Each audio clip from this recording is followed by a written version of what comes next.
Il est temps de nous pencher sur les bourses européennes. Elles ont connu une séance hésitante alors que les indicateurs d'activité préliminaires du mois de mai sont ressortis inférieurs aux attentes dans la zone euro, tant dans l'industrie manufacturière que dans les services. Sur Euronext Bruxelles, Syensqo s'est illustré alors que le groupe envisage de vendre son segment Performance and Care afin de se recentrer sur son pôle matériaux. IBA a pour sa part livré un trading update trimestriel rassurant avec des chiffres de commandes favorables et la confirmation de ses objectifs de rentabilité pour l'année. Le rapport trimestriel d'Ackermans & Van Aren n'a par contre pas convaincu sur fond notamment de recul du carnet de commandes de DEME, son principal actif. Sur le marché élargi, Crescent a de nouveau chuté. Le leader mondial du calcul informatique et de l'intelligence artificielle, l'américain NVIDIA, a publié ses résultats hier soir. C'était très attendu. On en parle donc ce soir avec Olivier Gaillardin, notre expert. Bonsoir Olivier. Bonsoir Fanny. Alors c'est vrai que c'est toujours le point d'orgue de la saison. Est-ce que c'est encore une nouvelle démonstration de force de la part d'NVIDIA ? Alors effectivement, c'est le point d'orgue de la saison de publication de résultats aux États-Unis, qui d'ailleurs a été d'excellente facture, tiré évidemment par cet engouement autour de l'intelligence artificielle et évidemment autour des semi-conducteurs. Vous le savez, NVIDIA, c'est une entreprise clé à ce niveau-là. C'est la plus grosse capitalisation boursière mondiale, donc évidemment une importance capitale pour les marchés. Et on le sait, NVIDIA justement met souvent la barre très haut. Alors effectivement, les attentes sont toujours très élevées. D'ailleurs, sur les 20 dernières publications de résultats, NVIDIA a fait 18 fois mieux que les attentes, donc à 18 reprises, elle a publié des meilleurs résultats qu'attendus. Et les publications d'hier vont également dans ce sens. On a une croissance du chiffre d'affaires de 85% sur base annuelle, avec un chiffre d'affaires de 86,1 milliards de dollars au trimestre clos à la fin avril 2026. Donc des résultats qui sont franchement assez spectaculaires. Oui, alors ce qui est étonnant, c'est que finalement, la réaction du marché, elle reste mitigée malgré ces bons résultats et très excellents résultats. Alors effectivement, la réaction du marché reste mitigée. Alors il faut un petit peu remettre les choses dans le contexte. C'est vrai que depuis le début de l'année, la performance d'NVIDIA, c'est malgré tout 20%.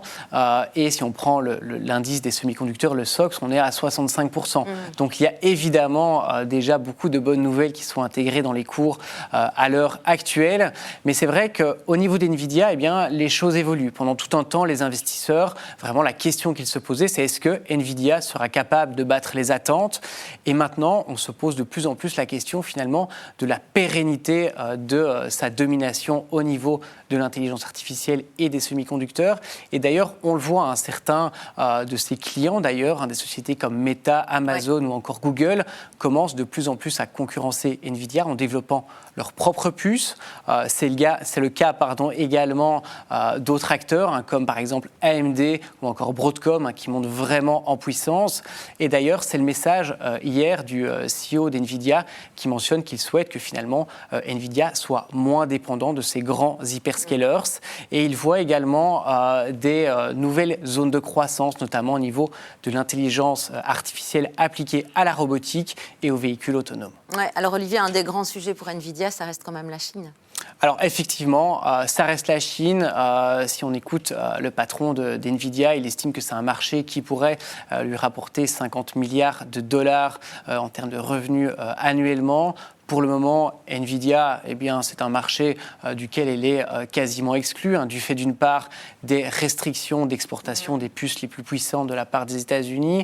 Et l'autre élément, c'est la Chine qui veut vraiment pousser ses champions nationaux et vraiment développer son autonomie technologique. Et d'ailleurs, c'est une stratégie qui fonctionne. On le voit, des sociétés comme Huawei, Cambricon ou encore Alibaba montent clairement en puissance au niveau de l'intelligence artificielle. Et ça, c'est effectivement un des éléments de crainte finalement pour NVIDIA à plus long terme. Alors, il y a eu donc l'annonce de ces résultats de NVIDIA. C'était ce mercredi, en fin de soirée, cette nuit en réalité. Est-ce qu'elle n'a pas finalement été un petit peu éclipsée par un autre événement qui n'est pas rien, évidemment, puisque c'est la future introduction en bourse de SpaceX ? Alors effectivement, c'est un événement qui est d'une ampleur très importante pour le marché. On le sait, 2026, c'est vraiment l'année des introductions en bourse. On parle de SpaceX, on va parler d'OpenAI. Mais c'est vrai que pour revenir sur SpaceX, quand on parle de SpaceX, évidemment, on parle des fusées Starship, mais on parle également de l'activité liée aux satellites Starlink, de certains centres de données potentiellement en orbite et également un petit peu d'intelligence artificielle. Alors quand on regarde les chiffres, ils sont stratosphériques. On parle d'une valorisation entre 1500 et 2000 milliards de dollars. Une levée de fonds qui devrait atteindre les 75 milliards de dollars. Donc franchement, des chiffres assez hallucinants, surtout quand on met ça en rapport en fait, avec les derniers chiffres publiés par SpaceX, avec finalement un chiffre d'affaires au dernier trimestre de 4,6 milliards de dollars et une perte nette de 4,3 milliards de dollars. Alors quand on parle de SpaceX, on parle aussi d'Elon Musk et de ses ambitions sans limite. Et d'ailleurs, il est prévu qu'après l'introduction en bourse, il garde le contrôle total de la société. Et il y a même certains packages de rémunération bien spécifiques qui sont prévus avec parfois des objectifs assez particuliers comme la mise en place d'une colonie humaine sur Mars. Ah bah dis donc, merci en tout cas pour votre expertise et puis pour ces explications. Avec merci plaisir. À vous Olivier Gaillardin. À tout bientôt. C'était le Trends des marchés du jour en ce jeudi 21 mai. Merci de nous suivre.